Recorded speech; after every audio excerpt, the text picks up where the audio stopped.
মাৰ্ঘেৰিটাৰ লেখাপানীত শ্বহীদ বেদীক অনা অসমীয়া ব্যৱসায়ীৰ চূড়ান্ত অপমান কৰাৰ প্ৰতিবাদত ঘৰ ঘেৰাও কাৰ্যসূচী।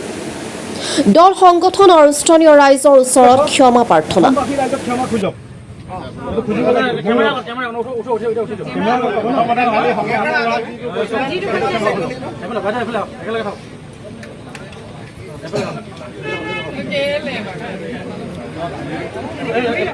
লেখাপানীত অসম আন্দোলনৰ 855 গৰাকী শ্বহীদৰ স্মৃতিত নিৰ্মাণ কৰা শ্বহীদ বেদীক চূড়ান্ত অপমান কৰা কাৰ্যক কেন্দ্ৰ কৰি উত্তেজনাই বিৰাজ কৰিছে।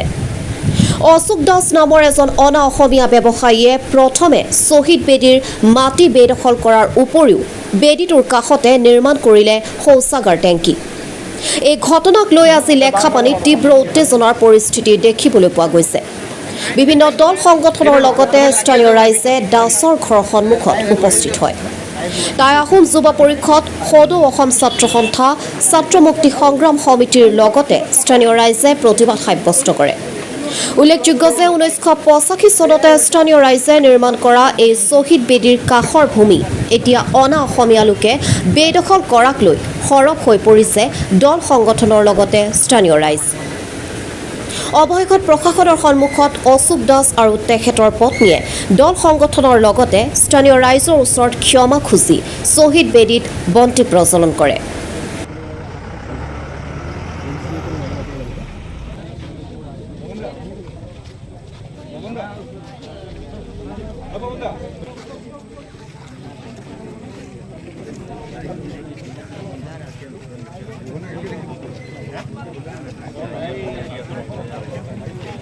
পানী অচি ডাঙৰ পৰা খবৰ এটা পালোঁ যে আমাৰ ইয়াত ষ্টিল ৱেল ৰোডৰ সমীপত যিটো শ্বহীদ বেদী আছে, চ' তাত বেদখল কৰিছে বুলি। চ' আৰু ইয়াত অলপ পাব্লিক অলপ এজিটেট কৰিছে কাৰণে আজি মই ইয়াত আহিব লগাত পৰিলে। ইয়াত আহি পিনি যাৰ দোকান এখন অশোক দাস তেখেতৰ নামটো, চ' তেখেতে ইয়াত তেওঁৰ ঘৰটো বনাইছিলে আৰু লগতে শ্বহীদ বেদীটো অলপ লেতেৰা পেতেৰা কৰিছিলে আৰু বেদখল কৰিছিলে। আৰু সেইকাৰণে যথেষ্ট পাব্লিক গোটখন আমি তেওঁলোকক বুজাইছোঁ। বুজোৱাৰ পিছতে তেওঁলোকে নিজৰ মানুহ লগাই এতিয়া সেইখিনি চাফ চিকুণ কৰি আছে আৰু য'ত য'ত গাঁত খান্দিছিলে সন্মুখত এখন পুতিছে। একো এতিয়া গণ্ডগোলীয়া পৰিস্থিতি একো সৃষ্টি হোৱা নাই। চ' তেওঁলোকে কৈছে ইন ফিউচাৰ তেওঁলোকে এইটো ধ্যান ৰাখিব যাতে কাৰো আৱেগত তেওঁলোকে আৰু আঘাত নাখায়। সদ্যহতেতো পাব্লিকৰ আৰু এটা কমপ্লেইন আছে কি মানে হাইৱে কাষতে তেওঁলোকে দোকানখন যথেষ্ট আগবঢ়াই আনিছে। চ' এতিয়া মই আমাৰ CDC ছাৰ আৰু লগতে আমাৰ চাৰ্কুল অফিচাৰক মই এটা অনুৰোধ এটা কৰিছোঁ যাতে তেওঁলোকে অতি সোনকালে NHIDCL লগত এখন মিটিং এখন কৰে আৰু এইখিনি জুখি মাখি যিখিনি যিমান দূৰ পৰ্যন্ত একচুৱেলি থাকিব লাগে মাটি সেইখিনি বেদখল মুক্ত কৰি দিয়ে, নহ'লে পাব্লিকৰ যথেষ্ট অসুবিধা হয়, এক্সিডেণ্ট হোৱাৰ বহুত চান্সেছ আছে। আৰু এইটো আমি ভাবিছোঁ কি মে' মাহৰ শেষৰ ফালে এইখিনি কাম কৰা হ'ব। যি আমাৰ ঐতিহাসিক অসম আন্দোলনৰ বীৰ শ্বহীদসকলৰ যি শ্বহীদ বেদী তাত বেদখল কৰিবলৈ এটা পৰিয়ালে উঠি পৰি লাগিছে। তাৰ উল্লেখে শ্বহীদ বেদী শৌচাগাৰ বনোৱা তাত চেণ্টাৰ চোচা কৰিছে। আচলতে এইসকল সমাজৰ কীটাণু যে বৃহত্তৰ অসমীয়া জাতিটো যেনেকৈ বসবাস কৰে সমূহ জাতি জনগোষ্ঠী একেলগত মিলি ভাষা ভাষী, এইসকলৰ কাৰণে বিভাজন সৃষ্টি হয়। এইসকল আচলতে সমাজৰ কীটাণু।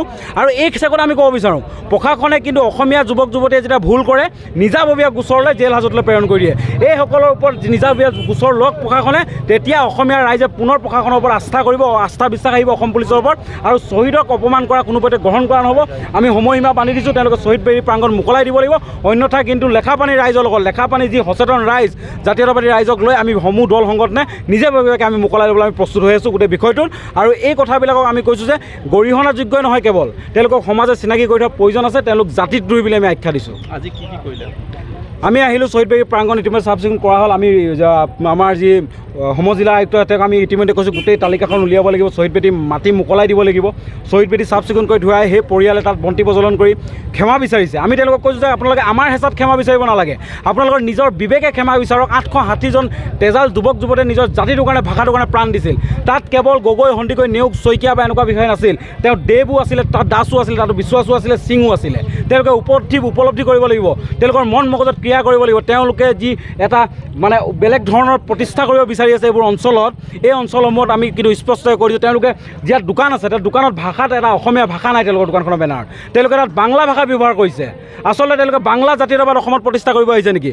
যোনটো ভাষাৰ কাৰণে টেষ্ট দিবলগীয়া হ'ল জাতিটোৱে, অসমীয়া ভাষাক প্ৰতিষ্ঠা কৰিবলৈ ভাষা আন্দোলন হ'ল, সেই ভাষাটো কটাই তেওঁলোকে বাংলা ভাষা প্ৰতিষ্ঠা কৰি কি ইয়াত বাংলা জাতীয়তাবাদ প্ৰতিষ্ঠা কৰিব নেকি? অসমীয়া ৰাইজ অতিথি আপ্যায়ন হয়, কিন্তু ইমানো যে নহয় সহজতা সৰলতা আমাৰ দুৰ্বলতা নহয়। আমি সকীয়াই দিছোঁ আমাৰ সহজতা সৰলতাক যদি বাৰে বাৰে জোকাৰি থাকে তেতিয়াহ'লে ইয়াৰ পৰিস্থিতি ভয়াৱহ হ'ব। লেখাপানী থানাৰ অন্তৰ্গত আমাৰ লেখাপানী বজাৰ সমীপতে তাৰ বেক চাইডে ফৰেষ্ট অফিচ আছে, কিনাতেই এটা শ্বহীদ বেদী আছিলে। প্ৰায় 1985 চনতেই এই শ্বহীদ বেদীটো ইয়াৰ স্থানীয় ৰাইজসকলে বনাইছিল। কিন্তু কালক্ৰমত ইয়াতে এখন দোকান হ'ল, দোকানখনে ৰাস্তাৰ একদম ফুটপাথটো তেওঁলোকে এৰি দিয়া নাই, ফুটপাথত দোকান বস্তু খুলিছে। তাৰপিছত ঘৰৰ পৰা শ্বহীদ বেদী কিনাই দি, দৰ্জা ৰাখি কিনাই দি তলেদি লেট্ৰিনৰ আৰু বাথৰুমৰ পানী আহি তেখেতলোকে শ্বহীদ বেদীত কাষতে এটা গাঁত খান্দি তাত সেই লেট্ৰিনৰ বা বাথৰুমৰ পানীবিলাক তাত পেলাবলৈ তেখেতলোকে চেষ্টা কৰি আছিল। আমাৰ লেখাপানী ৰাইজে তেওঁলোকক 17 চনৰ পৰা এইবোৰ অভিযোগ দি আহিছিলে। তেওঁলোকে অভিযোগ দিবলৈ আহিলে তেওঁলোকৰ যিজনী মাইকী তেওঁ কেমেৰা লৈ ওলাই মানুহক হু আৰ ইউ বুলি কৈ প্ৰশ্ন কৰে। আৰু 17 চনত আমাৰ লেখাপানীৰ ল'ৰা 3জনৰ ওপৰত তেওঁ এটা কেছ দিছিলে, এইটো লৈয়ে যে মোক ৰেপ কৰিব আহিছে বুলি তেওঁ কেছ দিছিলে। কিন্তু সেই কেছটো তেখেতলোকে কেছটো হৈ আছে, কেছটো হৈ থাকোঁতেও তেখেতলোকে ইয়াত বিল্ডিং বনায়, দোকান বনায় আৰু এইটো দখল কৰা আমাৰ পৰিলক্ষিত হ'ল। আমাৰ সংগঠনে আহি তেওঁলোকক জনাওঁতে তেওঁলোকে কৈছে হু আৰ ইউ, তোমালোক কোন? তেনেকৈ প্ৰশ্ন কৰাত আমাৰ সকলো দল সংগঠন স্থানীয় ৰাইজ জাঙুৰ খাই উঠি আজি আমি ইয়াত আহিলোঁ। আমাৰ মাঘেৰিটাৰ পৰা আমাৰ মেজিষ্ট্ৰেট ছাৰ আহিছে, আমাৰ অচি ছাৰ সকলো উপস্থিত হৈ এই তেখেতলোকক এইটো বেদখলৰ পৰা মুক্ত কৰিবলৈ চেষ্টা কৰিছে। কিন্তু তেখেতলোকে নিজৰ হেৰিয়তে ময় মতালি হৈ আছে। তেওঁলোকৰ নিজৰ মানে স্থিতি মানে তেওঁলোকে আমাৰ এইটো নিজৰ মাটি বুলি কৈ তেওঁলোকে দখল কৰিবলৈ এতিয়াও তেওঁলোকে ব্যৱস্থা লৈছে। সেয়েহে আমি টাই আহোম যুৱ পৰিষদৰ লগতে ইয়াত বিভিন্ন জনগোষ্ঠীয় সংগঠন আছে, সকলো একত্ৰিত হৈ আমি এই শ্বহীদ বেদীটো মুক্ত হ'বলৈ আমাৰ মাঘেৰিটা প্ৰশাসনৰ লগতে আমাৰ অসম চৰকাৰলৈও আমি দাবী জনাইছোঁ।